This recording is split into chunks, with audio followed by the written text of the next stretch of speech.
It's fair to say, even within this country, that people who are interested in wine or drink wine occasionally or drink wine a lot, they might not necessarily be across what the regions and the diversity of the Australian wine region can offer.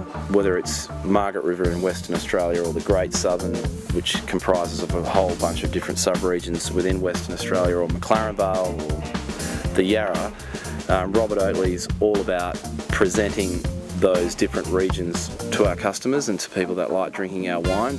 The name Finisterre literally means ends of the earth. I suppose if you think about our fruit sourcing and how we like to source fruit, we literally really hunt down personality in our wines, a particular style or a particular texture and a feel about the wines, and that can't be delivered just anywhere. It's all about searching for a particular sub-region within a region and then a vineyard or a series of vineyards that help us deliver a style of wine. And I guess the style of wine can be best described as really great clarity with a restrained elegance or power. So lots of flavour on a lighter frame is probably one way of describing what we're trying to bring to the bottle with Finisterre.